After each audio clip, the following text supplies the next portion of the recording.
Hello दोस्तों, क्या हाल है। तारीख आज 10 दिसंबर 2025, दिन बुधवार, हिंदी तिथि षष्ठी। और आइए बात करते हैं आज के मुख्य समाचार में देश भर की तमाम बड़ी खबरों पर नजर डालते हैं। देखिए दोस्तों, एक तो आज के दिन को वर्ल्ड ह्यूमन राइट्स डे के रूप में मनाया जाता है, यानी विश्व मानवाधिकार दिवस। हमारे देश के संविधान में भी हर मानव का अधिकार मौलिक अधिकार के रूप में निश्चित किया गया है। और आज के दिन इंटरनेशनल एनिमल राइट्स डे भी मनाते हैं। चलिए आगे बढ़ते हैं अपन खबरों में। सबसे पहले देखते हैं आज के कुछ इवेंट। देखिए आज 10 दिसंबर को राजस्थान की राजधानी जयपुर में आयोजित होगा प्रवासी राजस्थानी दिवस समारोह का आयोजन होगा। और इस मौके पर राजस्थान के विकास को नई उड़ान मिलेगी। 10 दिसंबर को आज 1 लाख करोड़ से भी ज्यादा के निवेश के MOU साइन होंगे। मुख्यमंत्री भजनलाल शर्मा इस आयोजन का शुभारंभ करेंगे और इसमें ऊर्जा, कृषि, पर्यटन, शिक्षा, कौशल विकास, स्वास्थ्य, खनन समेत अन्य प्रमुख क्षेत्रों में 421 MOU के माध्यम से 1 लाख करोड़ रुपए के निवेश को धरातल पर लाने जा रही है राजस्थान सरकार। तो जयपुर में आज ये प्रवासी महाकुंभ का आयोजन होने जा रहा। उद्योग जगत की कई बड़ी हस्तियां आज इस कार्यक्रम में हिस्सा लेंगी। और वहीं दोस्तों आज देश की राजधानी दिल्ली में भी दिवाली की तरह माहौल देखने को मिलेगा। दरअसल दोस्तों यूनेस्को की इंटर गवर्नमेंटल कमेटी की जो सालाना बैठक होती है वो अभी दिल्ली के लाल किले में हो रही है। और इस बैठक में हमारे भारत में मनाए जाने वाले दीपावली के त्योहार को विश्व विरासत का दर्जा हासिल होने की पूरी संभावना है। और इसी उपलक्ष्य में दिल्ली में आज विशेष कार्यक्रम आयोजित किया जाएगा। लाल किला समेत दिल्ली के प्रमुख स्थलों पर रोशनी की व्यवस्थाएं भी की जाएगी। चलिए अगला अपडेट देखिए। बिहार में आज 10 दिसंबर को मेगा जॉब कैंप लगने जा रहा। जिला भोजपुर में आज विशेष रोजगार मेले का आयोजन होगा, जिसमें टाटा स्टील कंपनी में जॉब्स की विशेष अपॉर्चुनिटी होगी। और वहीं देखिए उत्तर प्रदेश में आज 93वें संस्थापक सप्ताह समारोह का समापन होगा। मुख्यमंत्री योगी आदित्यनाथ इस कार्यक्रम की अध्यक्षता करेंगे। चलिए दोस्तों आगे बढ़ते हैं अपन खबरों में। देखिए बैंकिंग न्यूज से खबर आ रही है कि RBI की रेपो रेट कटौती के बाद अभी तक पंजाब नेशनल बैंक समेत 6 बैंकों ने होम लोन की ब्याज दरें घटा दी है। और अब मिनिमम इंटरेस्ट रेट 7.10% से शुरू है।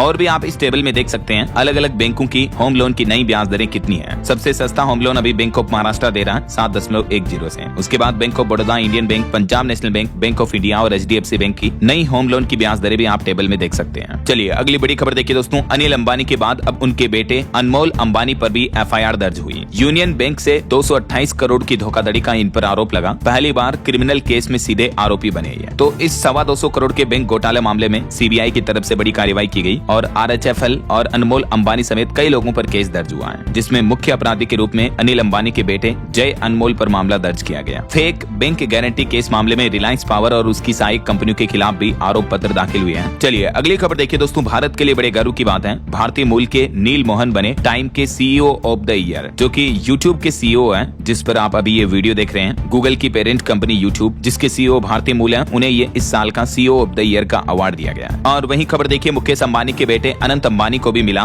Global humanitarian award. सबसे कम उम्र और पहले एशियाई विजेता भी बने ये। आपको पता होगा हाल ही में कुछ दिनों पहले पशु और वन्य जीव कल्याण के लिए इन्होंने जो वनतारा पहल शुरू की थी, तो इसको अंतर्राष्ट्रीय पहचान मिली है। और वन्य जीव संरक्षण के लिए ही अनंत अंबानी को ये ग्लोबल ह्यूमैनिटेरियन अवार्ड से सम्मानित किया गया। यह अमेरिकी सम्मान पाने वाले सबसे युवा और पहले एशियाई शख्स भी बन चुके हैं अनंत अंबानी। Many congrats. और चलिए आगे बढ़ते हैं खबरों में। देखिए आप बड़ी खबर, भारत और यूरोपियन यूनियन के बीच मुक्त व्यापार समझौता जल्द ही पूरा होने की उम्मीद है। वाणिज्य मंत्री पीयूष गोयल बोले कि पूरी निष्ठा से इस पर हम काम कर रहे हैं। चलिए अगली बड़ी खबर देखिए। अमेरिकी राष्ट्रपति डोनाल्ड ट्रंप ने कृषि राहत पैकेज जारी किया, लेकिन भारत के चावल आयात को टैरिफ की धमकी भी दी। देखिए डोनाल्ड ट्रंप बोले कि भारत के कारण अमेरिका के किसानों को घाटा हो रहा है, क्योंकि भारत सस्ता चावल भेज रहा, जिससे उन्हें सही दाम नहीं मिल पा रहा अमेरिकी किसानों को। और यही वजह है कि अमेरिकी राष्ट्रपति डोनाल्ड ट्रंप ने भारत पर इस मामले में और भी एक्स्ट्रा टैरिफ लगाने की चेतावनी भी दी है। देखिए भारत के राइस एक्सपोर्ट पर भी डेटा आ रहा कि भारी टैरिफ से अमेरिकी उपभोक्ताओं के लिए भारतीय चावल और भी महंगा हो जाएगा। तो अब हमारे देश के जो चावल एक्सपोर्टर्स हैं, निर्यातक हैं, वो नया बाजार तलाश रहे हैं। IREF भारतीय चावल निर्यातक महासंघ का भी ये कहना है। चलिए अगली खबर देखिए। इलोन मस्क की स्टारलिंक कंपनी के इंटरनेट प्लान्स को लेकर अब कंपनी का कहना है कि वेबसाइट ग्लिच की वजह से ये प्राइस दिख गई थी। अभी एक दिन पहले आपको पता होगा स्टारलिंक के इंटरनेट प्लान के रेट सामने आ रहे थे, जिसमें मंथली 8,500 रुपए और हार्डवेयर किट 34,000 रुपए तक प्राइस दिखा था। लेकिन अब कंपनी का कहना है कि वो एक डमी डेटा था, असली कीमतें जल्द ही जारी की जाएगी, वरना इतनी प्राइस से तो डेटा काफी ज्यादा महंगा पड़ेगा। मैंने आपको बीते दिन कंपैरिजन बताया था, क्योंकि अभी जो हमारी भारत की लोकल टेलीकॉम कंपनियां हैं, जियो, एयरटेल वगैरह, वो इस तुलना में काफी सस्ता इंटरनेट पैक दे रही है। चलिए अगली बड़ी खबर देखिए। कर्नाटक में बीजेपी ने किसान आंदोलन और तेज किया।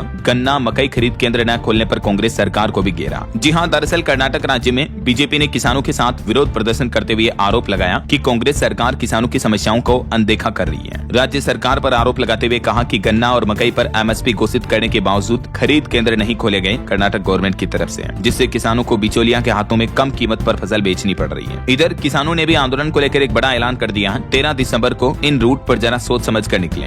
दरअसल पंजाब में किसानों ने एक बार फिर से बड़े आंदोलन का ऐलान किया है। संयुक्त किसान मोर्चा SKM ने चंडीगढ़ में बड़े प्रदर्शन का ऐलान किया और कहा कि सरकार के बिजली संशोधन विधेयक के खिलाफ किसान भाई लोग ये तेज आंदोलन करेंगे। 13 दिसंबर को पंजाब, हरियाणा और आसपास के राज्यों से बड़ी संख्या में किसानों के पहुंचने की उम्मीद है चंडीगढ़ में। और वहीं दोस्तों आज 10 तारीख को भी पंजाब के 14 गाँव की पंचायतों ने एक बड़ा ऐलान किया। नगर निगम की सीमाओं के विस्तार के फैसले का विरोध करेंगे। पंजाब मोहाली के नगर निगम के पंचायतों की तरफ से सरकार को ये चेतावनी दी गई है। एयरपोर्ट रोड भी जाम करेंगे, है ना। चलिए अगली खबर देखिए। सोना चांदी के भाव पर अपडेट आ रहा। चांदी 195 रुपए और सोना 283 रुपए सस्ता हुआ। 10 ग्राम सोना अभी 1,28,000 रुपए और चांदी 1,79,000 रुपए प्रति किलो बिक रही है। बाकी और भी अलग अलग कैरेट के हिसाब से गोल्ड का प्राइस आप देख ही सकते हैं स्क्रीन पर। चलिए अगली खबर देखिए। माइक्रोसॉफ्ट कंपनी ने बड़ी घोषणा की है। भारत में 1.6 लाख करोड़ का निवेश करेगी माइक्रोसॉफ्ट कंपनी। AI और क्लाउड इंफ्रास्ट्रक्चर पर खर्च किया जाएगा ये पैसा। कंपनी के CEO सत्या नडेला ने PM मोदी से मुलाकात के बाद ये बड़ा ऐलान किया है। अभी वो भारत दौरे पर आए हुए हैं। तो अमेरिकी राष्ट्रपति डोनाल्ड ट्रंप के दबाव के बावजूद माइक्रोसॉफ्ट कंपनी भारत में 1.5 लाख करोड़ से भी ज्यादा का निवेश करने जा रही है। AI, क्लाउड, डेटा सेंटर जैसे इंफ्रास्ट्रक्चर को मजबूत करने के लिए, है ना। ये देख सकते हैं सत्या नडेला से मुलाकात का PM मोदी ने ट्वीट भी किया। और वहीं खबर आ रही कि ऑपरेशन सिंदूर के बाद अब पाकिस्तान को IMF से दूसरा लोन मिलने जा रहा है। संकट से उबरने के लिए IMF ने 11,000 करोड़ रुपए दिए और पाकिस्तान की इकोनॉमी की भी तारीफ की है। चलिए अगली खबर आ रही कि पाकिस्तान के टुकड़े करने में जिस मुस्लिम देश ने खुलकर भारत का साथ दिया था, अब वहीं जा रहे हैं प्रधानमंत्री नरेंद्र मोदी और वो मुस्लिम देश है ओमान। अकेला ऐसा मुस्लिम देश जो भारत के साथ चट्टान की तरह खड़ा रहा जब 1971 की जंग में पूरा अरब जगत पाकिस्तान को बचाने में लगा था। तो अब रिपोर्ट सामने आ रही है दोस्तों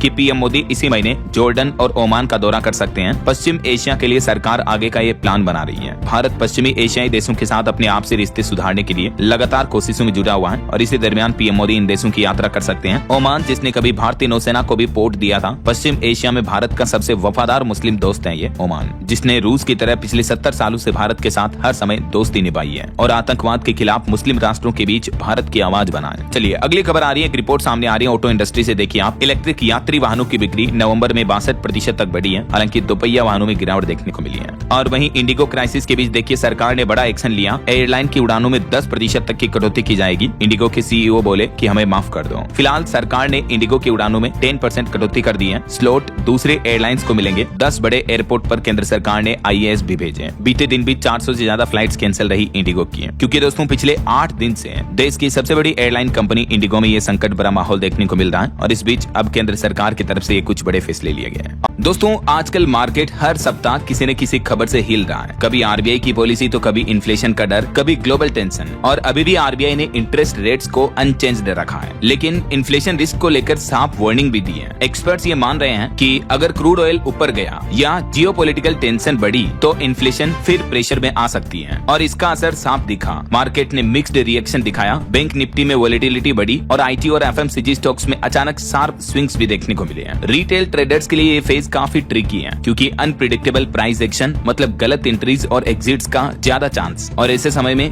गेस नहीं बल्कि टूल चाहिए और आपकी यही प्रॉब्लम सोल्व करता है stocks cart smart trade plan. ये प्लान बिगनर्स और एक्सपीरियंस ट्रेडर्स दोनों के लिए एक कंप्लीट ट्रेडिंग टूल किट लेकर आता है। चलिए देखिए इसके कुछ खास फीचर्स जो इसको रियल डिफरेंस बनाते हैं। 1 click order placement. Fast moving markets में डीले का मतलब missed opportunity. Advanced option chain. F&O traders को real time OI, PCR, strike data बिल्कुल क्लियर मिलता है, जिससे एंट्री एग्जिट कॉन्फिडेंस स्ट्रॉन्ग होता है। इतना ही नहीं, trading view plus chart IQ। अगर आप टेक्निकल ट्रेडर हो तो डुअल चार्ट सपोर्ट एक ह्यूज एडवांटेज है। Limit order plus GTT order everyday busy schedule वालों के लिए परफेक्ट है। आप अपनी डिजायर्ड प्राइस सेट कर दीजिए और एग्जीक्यूशन ऑटोमेटिक हो जाएगा। और expert research insights, market outlook, trading levels और एक्सपर्ट गाइडेंस सब कुछ एक ही प्लेस पर। इसके अलावा जो एक्टिव रेगुलर ट्रेडर्स के लिए बहुत बड़ा बेनिफिट होगा, स्मार्ट ट्रेडर प्लान के यूजर्स को 0 ब्रोकरेज मिलता है, मतलब इंट्राडे, डिलीवरी और F&O। आपके ट्रेड पर कोई ब्रोकरेज कॉस्ट नहीं। मार्केट में जहां टूल्स प्लस ब्रोकरेज दोनों मिलाकर मंथली कॉस्ट हैवी हो जाती है, stocks card smart trader plan दोनों प्रॉब्लम्स एक साथ सॉल्व करता है। और सबसे इंप्रेसिव बात पता है, इसका pricing structure. Smart trader plan सिर्फ 99 प्लस GST पर मंथ में अवेलेबल है। ईयरली प्लान 699 प्लस GST का है, जो सीरियसली बिगनर्स और एक्टिव ट्रेडर्स के लिए वैल्यू फॉर मनी ऑप्शन बनाता है। आप नीचे डिस्क्रिप्शन में दी हुई लिंक पर जाके स्मार्ट ट्रेडर प्लान का सेक्शन ओपन करें, मंथली या ईयरली प्लान चूज करें, UPI डेबिट क्रेडिट कार्ड से पेमेंट करें और बस प्लान एक्टिव होते ही सभी फीचर्स अवेलेबल हो जाते हैं। दोस्तों जब RBI अनाउंसमेंट्स, इन्फ्लेशन रिस्क और ग्लोबल इवेंट मार्केट्स को हर वीक हिलाते हैं, तब सही सही टूल्स, फास्ट एग्जीक्यूशन और एक्सपर्ट रिसर्च बहुत डिफरेंस क्रिएट करते हैं और ऐसे में स्मार्ट ट्रेडर प्लान ट्रेडर्स को वही इकोसिस्टम देता है। तो इसका लिंक डिस्क्रिप्शन और पिन कमेंट में दिया हुआ है, वहां जाकर आप डिटेल्स चेक कर सकते हैं। ट्रेडिंग रिस्की होती है पर स्मार्ट डिसीजन से रिस्क मैनेज होता है। और वहीं देखिए खबर दोस्तों, पार्लियामेंट के शीतकालीन सत्र के कुछ बड़े अपडेट। बीते दिन सदन में बहस के दौरान राहुल गांधी ने कहा कि बीजेपी देश में चुनाव सुधार नहीं चाहती है, बल्कि चुनाव आयोग को कंट्रोल कर रही है। एसआईआर मुद्दे पर सदन के सामने राहुल गांधी ने 3 मांगे रखी और केंद्र सरकार से 3 सवाल भी पूछे। और अपनी 3 मांगों में राहुल गांधी का कहना है, एक तो ईवीएम देखने दी जाए, मतलब चुनाव से ठीक 1 महीने पहले सभी राजनीतिक दलों को ईवीएम देखने दी जानी चाहिए। दूसरा, उनका कहना है कि सीसीटीवी फुटेज डिस्ट्रॉय करने का नियम भी बदला जाना चाहिए। और तीसरा, चुनाव के बाद भी ईवीएम देखने दी जाए। राहुल गांधी ने गंभीर आरोप लगाते हुए कहा कि वोट चोरी से बड़ा कोई एंटी नेशनल काम नहीं है। और इसके साथ ही सदन में राहुल गांधी ने 3 बड़े सवाल भी पूछे। पहला, कि चुनाव आयुक्त की नियुक्ति से सीजीआई को क्यों हटाया गया। दूसरा, कि दिसंबर 2023 में कानून बदला गया कि चुनाव आयुक्त को दंडित नहीं किया जा सकता, तो आखिर ऐसा क्यों। और तीसरा, चुनाव के 45 दिन बाद सीसीटीवी फुटेज क्यों डिलीट किया गया। तो इन गंभीर आरोपों और सवालों के साथ बीते दिन सदन में काफी हंगामा देखने को मिला। देखिए राहुल गांधी ने 28 मिनट तक जो स्पीच दी, उस दरमियान 5 बार हंगामा हुआ। राज्यसभा में खड़गे ने वंदे मातरम के नारे भी लगाए। ये कुछ मोमेंट्स देखने को मिले। फिर स्पीकर की चेतावनी पर राहुल ने विपक्षी सांसदों को भी शांत कराया और राज्यसभा में कांग्रेस अध्यक्ष मल्लिकार्जुन खड़गे ने वंदे मातरम के नारे लगाए खड़े होकर। तो पीएम मोदी ने भी विपक्ष को कहा थैंक यू थैंक यू। तो वहीं प्रियंका गांधी वाड्रा ने कहा कि जितना नेहरू जेल में रहे, मोदी उतने वक्त से पीएम है। वहीं गृह मंत्री अमित शाह भी बोले कि वंदे मातरम का विरोध गांधी परिवार के खून में है। नेहरू ने 1937 में 2 हिस्सों में बांटा, गीत न बढ़ता तो देश भी न बढ़ता।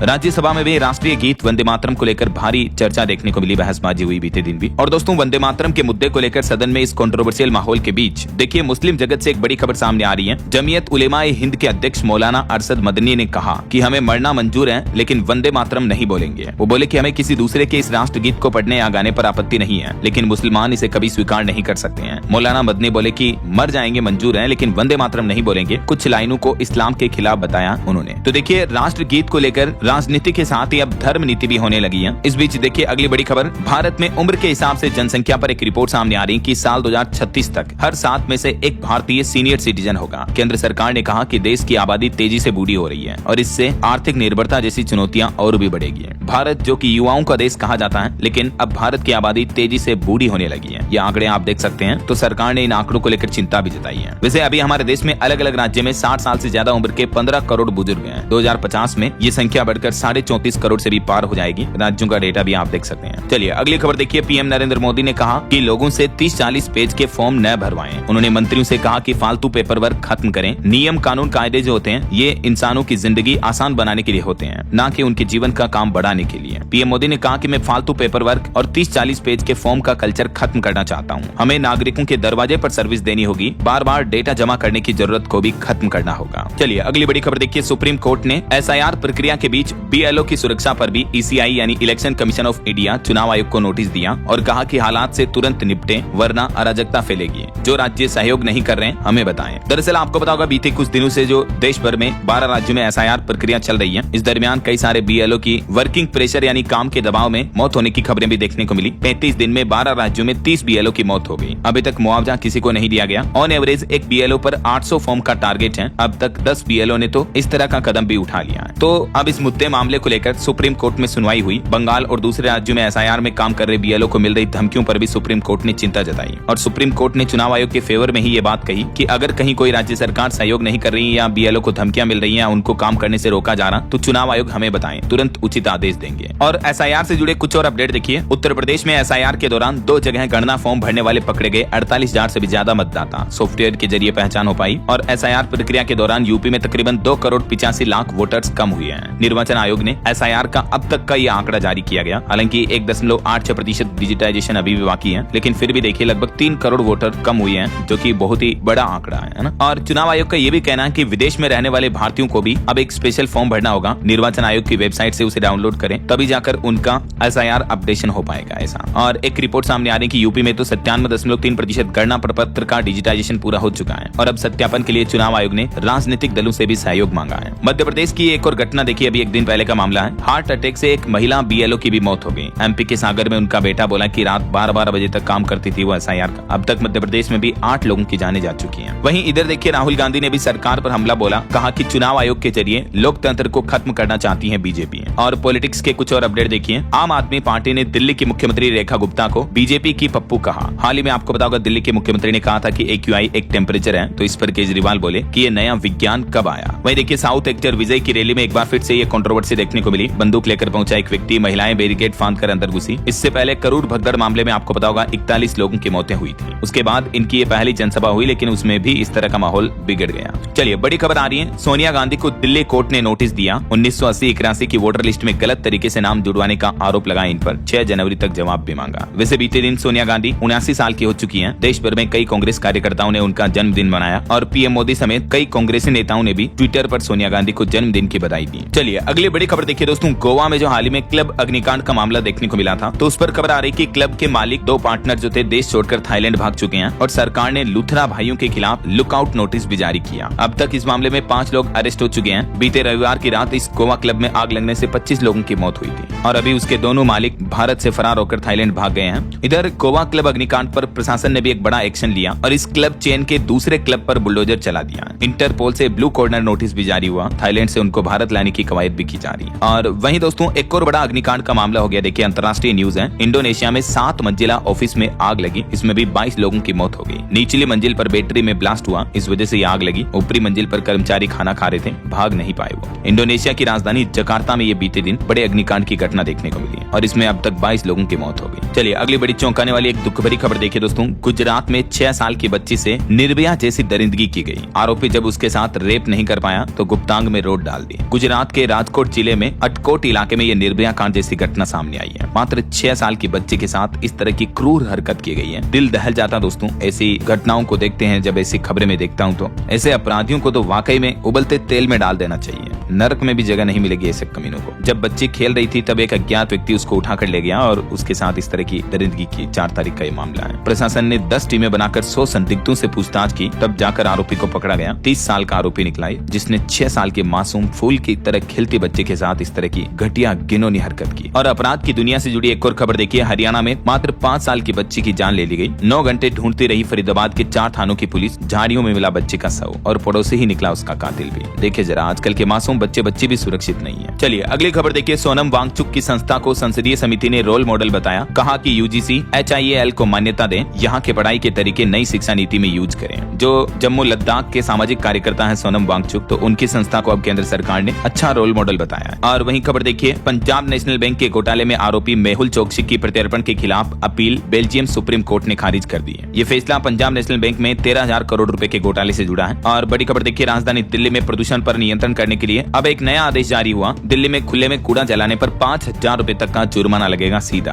अगर आपने खुले में कचरा जलाया तो खेड़ नहीं। मुख्यमंत्री रेखा गुप्ता सरकार की तरफ से ये सख्त निर्देश जारी किया गया है। बहरहाल अभी तो दोस्तों अपन कुछ और महत्वपूर्ण और काम की खबरें देखेंगे, लेकिन फिलहाल वक्त हो चला है आज के ताजा मौसम समाचार जानने का। और हाँ, एक छोटी सी रिक्वेस्ट आपसे ये है कि अगर आप DLS न्यूज चैनल से अभी तक भी जुड़े नहीं हो तो जुड़ जाइए। चैनल को सब्सक्राइब करके बेल आइकन जरूर दबा दीजिएगा और इस वीडियो पर एक लाइक और शेयर भी कर देना, ताकि आपको रोजाना की ताजा खबरें, महत्वपूर्ण मुख्य समाचार, काम के न्यूज अपडेट सबसे पहले आपके मोबाइल पर मिलते रहेंगे। ओके, और चलिए बिना टाइम वेस्ट किए सीधा आगे बढ़ते हैं मौसम अपडेट में। तो देखिए मौसम विभाग की चेतावनी के मुताबिक पहाड़ी राज्यों में बारिश और बर्फबारी का अलर्ट है। केदारनाथ में तो तापमान -13 डिग्री चल रहा है। उत्तर भारत में ठंड से ठिठुर रहे हैं लोग बाग। दिल्ली समेत देश के 10 राज्यों में शीतलहर की चेतावनी। कुछ इलाकों में घना कोहरा भी पड़ेगा। वैसे अभी देश भर में सूखा मौसम चल रहा है, यानी बारिश वगैरह मैदानी राज्यों में कहीं भी नहीं हो रही है। और अगले 7 दिन बारिश दूर रहेगी। मध्य भारत में ठंड की मार और बढ़ेगी। राजधानी दिल्ली में भी अगले 14 दिन मौसम सूखा रहेगा। हालांकि दिल्ली में शीतलहर की संभावना कम ही है। दिल्ली में तो सर्दी का असर भी अभी थोड़ा घटा, शीतलहर नहीं चलेगी, लेकिन प्रदूषण का प्रहार दिल्ली की हवा के लिए खतरनाक स्तर पर बना हुआ है। हालांकि 2 कमजोर पश्चिमी विक्षोभ की दस्तक के चलते पहाड़ी राज्यों में जैसे हिमाचल, जम्मू, लद्दाख, उत्तराखंड वगैरह में हल्की बर्फबारी के भी संकेत हैं। अभी देखिए कुछ अलग अलग राज्यों के मौसम के हालात। मध्य प्रदेश में तापमान अधिकतर जिलों में 4 डिग्री तक पहुंच चुका है और अगले 3 दिन शीतलहर का अलर्ट जारी हुआ। तो वहीं जम्मू के सोनमर्ग में सीजन की पहली बर्फबारी हुई। हिमाचल के रोहतांग में मनाली लेह रोड भी बंद है। मध्य प्रदेश रायसेन में देखिए तस्वीरें, फसलों पर भी ओस जमने से लगी है। बर्फ की पतली झिल्लियां जम रही, इतनी तेज ठंड पड़ रही है। वहीं राजस्थान राज्य में भी शीतलहर की चेतावनी। शेखावटी में ज्यादा असर दिखेगा। तापमान 1 डिग्री से भी नीचे आने की संभावना है कई जिलों में। और पहाड़ी राज्यों की बात करें तो उत्तराखंड के ऊंचाई वाले इलाकों में बर्फबारी जारी है। नदी और झरने भी जम गए। पहाड़ी क्षेत्रों में पाला गिरा। मैदानी इलाकों में भी ठंड बढ़ी। हिमाचल में भी देखिए दोस्तों सिंकुल्ला दर्रा में ताजा हिमपात हुआ। मैदानी इलाकों में घना कोहरा छाया हुआ है, जिसके चलते विजिबिलिटी भी 100 मीटर से नीचे आई। और बिहार में पछुआ हवाओं ने ठंड बढ़ाई। 60 डिग्री तक पहुंचा तापमान। घने कोहरे से यहाँ भी विजिबिलिटी 100 मीटर तक चल रही है। पटना जंक्शन से 8 ट्रेनें भी लेट हुई कोहरे की वजह से। इधर उत्तर प्रदेश के भी 20 जिलों में घना कोहरा छाने की चेतावनी, तापमान 5 डिग्री तक लुढ़का, अयोध्या सबसे ठंडा शहर चल रहा है। और भी दोस्तों अगले 24 घंटों के दौरान देश भर में मौसम की संभावित गतिविधियां क्या रह सकती हैं, जिसकी जानकारी आप देख सकते हैं स्क्रीन पर। दक्षिण भारत के कुछ राज्यों में जैसे तमिलनाडु, केरल, अंडमान निकोबार द्वीप समूह में हल्की मुल्की बारिश हो सकती है। बाकी के राज्यों में मौसम शुष्क रहेगा और कुछ राज्यों में कोहरा का अलर्ट है, जैसे उत्तर प्रदेश, असम, मेघालय, त्रिपुरा, मिजोरम, मणिपुर, नागालैंड वगैरह में। और पंजाब, मध्य प्रदेश, महाराष्ट्र, छत्तीसगढ़, उड़ीसा, तेलंगाना यहाँ शीतलहर भी चलेगी, है ना। चलिए मौसम के बाद आगे बढ़ते हैं, खबरों में कुछ मार्केट अपडेट्स पर नजर डाल लेते हैं। देखिए बीते दिन भी भारतीय शेयर बाजार में बड़ी गिरावट देखने को मिली। सेंसेक्स 436 अंक गिरकर 84,666 पर बंद हुआ। आईटी सेक्टर के शेयरों में सबसे ज्यादा गिरावट देखने को मिली। और निवेशकों के लिए खबर है, आईसीआईसीआई प्रूडेंशियल एसेट मैनेजमेंट का आईपीओ 12 दिसंबर से खुलेगा। और वहीं स्विगी का भी 10,000 करोड़ का क्यूआईपी खुला है। और क्रिप्टो मार्केट में बड़ी हलचल देखने को मिल रही है। इथेरियम ने रिटर्न में बिटकॉइन को भी पछाड़ दिया। वैसे इस सप्ताह कुछ और नए आईपीओ आने वाले हैं। 5 और नए आईपीओ को सेबी से मंजूरी मिल चुकी है। लिस्ट में मोल बायो डायग्नोस्टिक्स समेत कुछ नामी कंपनियों के नाम शामिल हैं,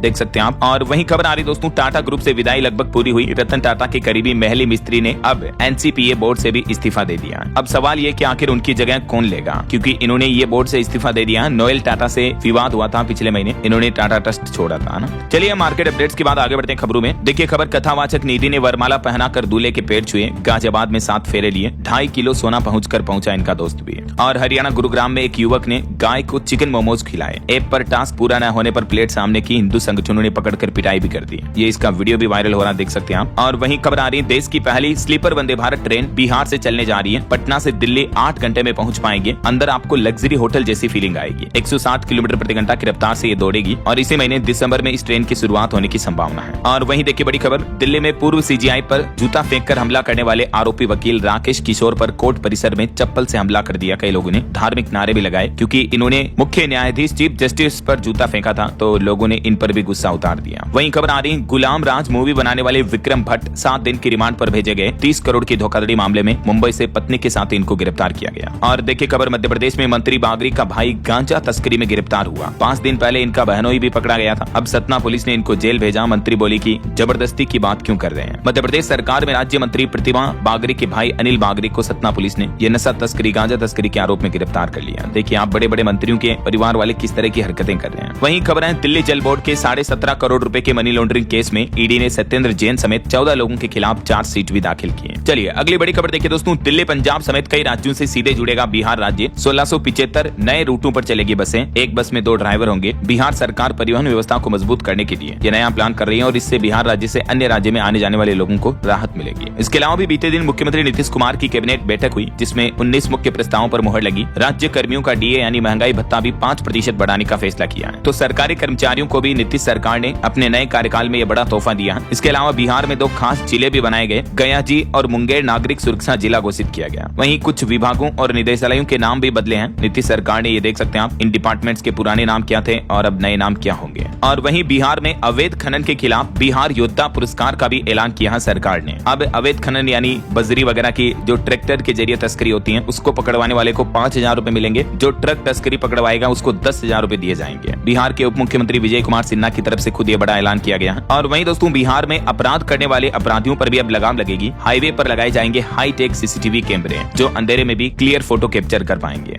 गाड़ी के नंबर प्लेट वगैरह सब कुछ डिटेक्ट हो जाएंगे इन कैमरों में, है ना। और वहीं खबर है, बिहार का औद्योगिक बेस बनेगा बक्सर जिला। नवानगर को नोएडा मॉडल का केंद्र बनाने की तैयारियां भी तेज हुई हैं। तो ये कुछ बड़े फैसले लिए बिहार की नीतीश सरकार ने कैबिनेट बैठक में। और भी कुछ अन्य फैसलों की जानकारी आप देख सकते हैं स्क्रीन पर। चलिए दोस्तों अगली बड़ी खबर देखिए, पिता नहीं बल्कि मां की जाति से बच्ची को मिला कास्ट सर्टिफिकेट यानी जाति प्रमाण पत्र। सुप्रीम कोर्ट के नए सीजीआई सूर्यकांत के फैसले ने सदियों पुरानी परंपरा को बदल दिया है। जी हाँ, सुप्रीम कोर्ट ने एक बेहद अहम फैसला सुनाते हुए एक नाबालिग बच्ची की शिक्षा को ध्यान में रखते हुए उसकी मां की जाति आदि द्रविड़ के आधार पर अनुसूचित जाति प्रमाण पत्र जारी करने की मंजूरी दे दी है। और कोर्ट का ये फैसला दूरगामी असर डालने वाला माना जा रहा, क्योंकि आज दिन तक इतिहास में ऐसा फैसला किसी भी कोर्ट के न्यायाधीश ने नहीं सुनाया जिसमें मां की जाति के आधार पर बच्चों का कास्ट सर्टिफिकेट बनवाया गया हो। लेकिन सुप्रीम कोर्ट के नए सीजीआई सूर्यकांत ने ये ऐतिहासिक फैसला सुनाया। ये पूरा मामला क्या है देख सकते हैं आप। एक मां ने अपील लगाई कि उसका पति भी शादी के बाद मायके में ही रहता है और कुछ विशेष परिस्थितियों की वजह से मां के नाम पर उसको जाति प्रमाण पत्र की जरूरत पड़ी, तो आखिरकार सुप्रीम कोर्ट ने सहमति दे दी है ना। चलिए अगला अपडेट देखिए, टेक न्यूज से खबर आ रही, इंस्टाग्राम ने पेश किया एक और कमाल का फीचर, अपनी स्टोरी में कर सकेंगे ये काम। दरअसल अब इंस्टाग्राम यूजर्स किसी भी पब्लिक अकाउंट की स्टोरी को अपनी स्टोरी पर शेयर कर सकते हैं, भले ही उन्हें टैग किया गया हो या नहीं। पहले ये सुविधा केवल मेंशन किए जाने पर ही उपलब्ध थी, लेकिन इस नए फीचर से आप किसी भी क्रिएटर की स्टोरी स्टोरी को अपने स्टोरी पर रीशेयर कर पाएंगे, है ना। इसके अलावा हाल ही में आपको बताऊंगा इंस्टाग्राम ने हिस्ट्री फीचर भी रोल आउट किया था, जिसके तहत आप देखी हुई रील्स को भी आसानी से चेक कर सकते हैं वगैरह वगैरह। चलिए अगला अपडेट देखिए, पंजाब में ग्रामीण कनेक्टिविटी का नया अध्याय शुरू होने जा रहा। AI आधारित सर्वे और मेगा लिंक रोड परियोजना से बदली गाँव की तस्वीर। पंजाब सरकार की तरफ से डेटा भी जारी किए गए।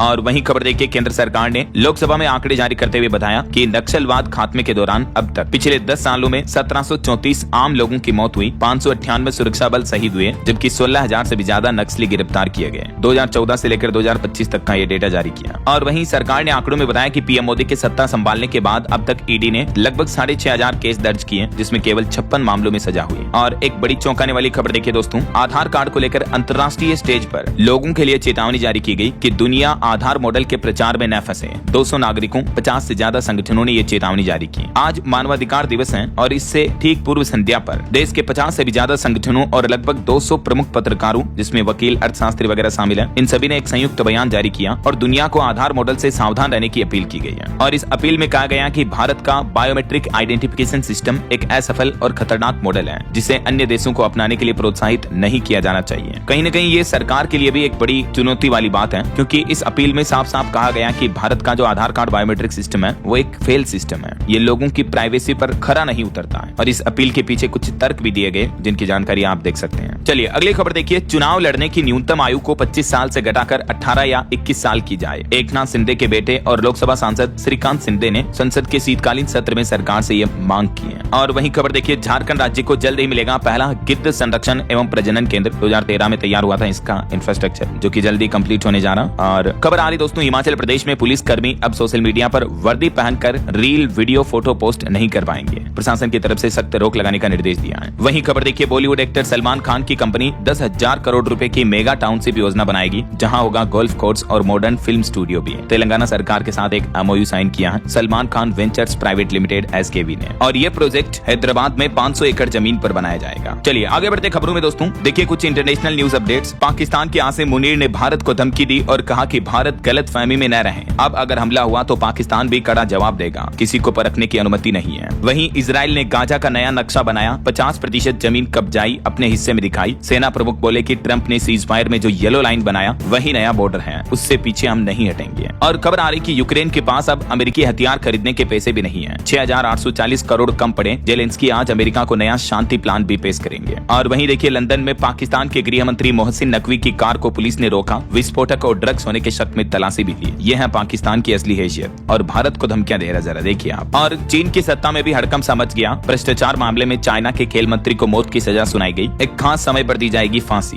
वहीं देखिए, बांग्लादेश में एक हिंदू स्वतंत्रता सेनानी की भी जान ले ली गई, बड़ी ही बेरहमी से। और बांग्लादेश में अभी डेंगू का प्रकोप भी बहुत ज्यादा देखने को मिल रहा। 3 और मौतें हुई। अब तक मरने वालों की संख्या 400 के पार पहुंच चुकी है। और देखिए, ऑस्ट्रेलिया सरकार ने सख्त आदेश जारी कर दिया। बच्चों का सोशल मीडिया अकाउंट बैन करने वाला ऑस्ट्रेलिया दुनिया का पहला देश बन चुका है। आज रात से ये नियम लागू हो चुका है। ऑस्ट्रेलिया में अब 16 साल से कम उम्र के बच्चे फेसबुक, इंस्टाग्राम पर अकाउंट नहीं बना पाएंगे। और खबर आ रही कि रूसी राष्ट्रपति पुतिन के बाद अब यूक्रेन के राष्ट्रपति जेलेंस्की भी भारत आ सकते हैं, लेकिन तारीख अभी तक तय नहीं हुई है। ये यूक्रेनी राष्ट्रपति का पहला भारत दौरा होगा, अगर आते हैं वो जनवरी में तो। और वहीं देखिए, भारतीय मूल के आर्किन गुप्ता ने भी कमाल कर दिया, फोर्ब्स 30 लिस्ट में अपनी जगह बनाई। Many congrats. चलिए आगे बढ़ते हैं खबरों में। देखिए दोस्तों, बड़ी खबर, दिल्ली धमाके की जांच में NIA ने कश्मीर में बड़ी कार्रवाई की। आतंकी डॉक्टर आदिल और बिलाल की निशानदेही पर छापेमारी भी की। वहीं दिल्ली ब्लास्ट केस में कोर्ट ने नासिर बिलाल को 7 दिन की NIA कस्टडी में भेजा। और वहीं दोस्तों, बीते दिन राजस्थान हाईकोर्ट की जयपुर बेंच में भी हाईकोर्ट परिसर को धमाके से उड़ाने की धमकी दी गई। 2.5 घंटे तक दहशत का माहौल रहा। बम स्क्वाड ने खाली कराई बिल्डिंग। अफरा तफरी सी मच गई। लगातार दूसरे दिन ये दहशत भरा माहौल रहा, धमकियां दी गई। और कुछ बड़े हादसों की खबर देखिए, राजस्थान में फतेहपुर में भीषण सड़क हादसा हो गया। एक स्लीपर बस और ट्रक की टक्कर में 3 लोगों की मौत हो गई और 18 लोग घायल हो गए, जिनमें से 7 की हालत गंभीर है। मरने वालों का आंकड़ा और भी बढ़ सकता है। ये सभी माता वैष्णो देवी से लौट रहे थे। गुजरात के तीर्थयात्री थे ये। देर रात राजस्थान के सीकर में ये स्लीपर बस और ट्रक का टक्कर का भीषण हादसा हो गया। चलिए खेल समाचार पर खबर देखिए, भारत ने 101 रन से पहला T20 जीता। 74 रन ही बना सका साउथ अफ्रीका। हार्दिक की 50 देखने को मिली। बुमराह के 100 विकेट भी पूरे हुए और इसके साथ ही T20 अंतर्राष्ट्रीय में 100 विकेट पूरे करने वाले दूसरे भारतीय भी बन चुके हैं Bumrah.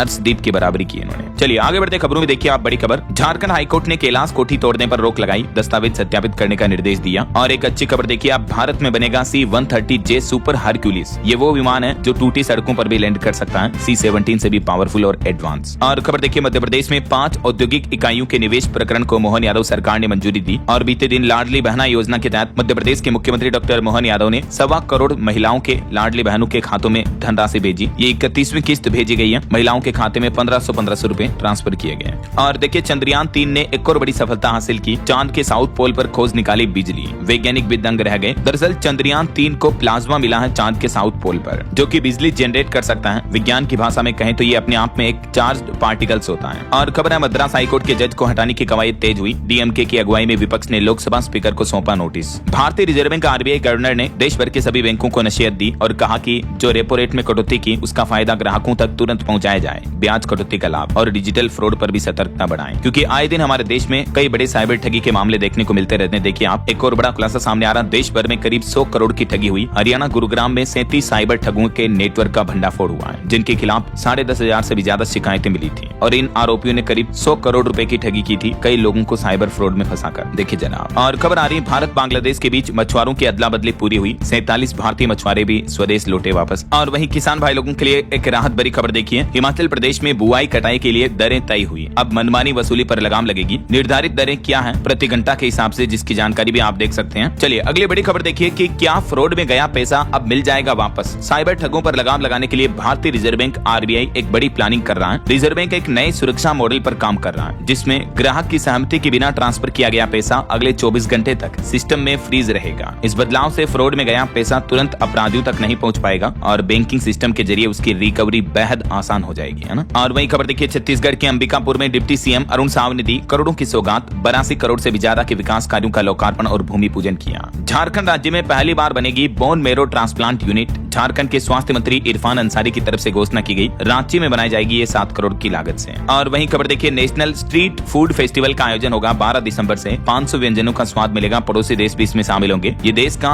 National street food festival 3 दिनों तक जवाहरलाल नेहरू स्टेडियम में आयोजित किया जाएगा 12 से 15 दिसंबर तक, है ना। और देखिए उत्तर प्रदेश में इथेनॉल उत्पादन में रिकॉर्ड उछाल देखने को मिला। नवंबर तक 141 करोड़ लीटर का उत्पादन हुआ। यूपी इथेनॉल उत्पादन का हब बन गया है। वहीं खबर आ रही कि 2020 के दिल्ली दंगे पर सुप्रीम कोर्ट की सुनवाई अभी भी जारी है और सुप्रीम कोर्ट में छत्तीसगढ़ के पूर्व मुख्यमंत्री के बेटे की याचिका पर भी विचार किया गया। और सरकारी कर्मचारियों के लिए एक बड़ा अपडेट देखिए एड पे कमीशन को लेकर। 50 लाख कर्मियों और 69 लाख पेंशनर्स की चिंता पर एक जवाब पेश किया सरकार ने खुद। कब लागू होगा 8वां वेतन आयोग? संसद के शीतकालीन सत्र में इसको लेकर जवाब मिला। खुद वित्त राज्य मंत्री पंकज चौधरी ने इससे जुड़े सवालों का जवाब एक साथ देते हुए कहा कि ये वेतन आयोग का गठन तो पहले ही कर दिया गया है, लेकिन इसको लागू करने की तारीख का निर्णय जल्द ही केंद्र सरकार द्वारा लिया जाएगा। अभी तक तारीख फाइनल नहीं हुई है। और वहीं एक रिपोर्ट देखिए प्राइवेसी विवाद के बीच सरकार का संचार साथी ऐप डाउनलोड के मामले में नंबर 1 बन चुका है ऐप स्टोर पर लास्ट 1 मंथ में। और वहीं खबर आ रही जनगणना की तैयारियां भी शुरू हुई। 15 जनवरी 2026 तक सभी राज्यों को कर्मचारियों की नियुक्ति का आदेश दिया केंद्र सरकार ने। और भी ये जनगणना से जुड़ी कुछ अहम बातें आप देख सकते हैं स्क्रीन पर। पहला चरण 1 अप्रैल 2026 से शुरू होगा, ना। वहीं देखिए महाराष्ट्र में महायुति ने बड़ा फैसला लिया। साथ मिलकर नगर निगम चुनाव लड़ेगी बीजेपी और शिवसेना। दल बदलने को लेकर भी बना नियम। और खबर आ रही फसल सुरक्षा तकनीक व व्यवसाय पर अब काम करेंगे भारत और इजराइल मिलकर। दोनों ने मिलकर एक नई संयुक्त कंपनी शुरू की है। खबर देखिए देशवासियों को सस्ती दरों पर ऊर्जा देना सरकार की प्राथमिकता है। रूस से आपूर्ति पर विदेश मंत्रालय ने 2 टूक जवाब दिया तेल आपूर्ति को लेकर। और एक चौंकाने वाली रिपोर्ट सामने आ रही दोस्तों की दुनिया के टॉप 20 सबसे प्रदूषित शहरों में से 14 शहर भारत के हैं। सुप्रीम कोर्ट के आदेश का भी कोई असर नहीं दिख रहा प्रदूषण पर। ग्लोबल एयर क्वालिटी रिपोर्ट के मुताबिक भारत में दुनिया के सबसे ज्यादा पॉल्यूटेड शहर हैं, देखिए आप। और एक नई पहल देखिए 100 से भी ज्यादा देश ढूंढेंगे पारंपरिक चिकित्सकीय प्रणाली के नए गुर। 17 से 19 दिसंबर तक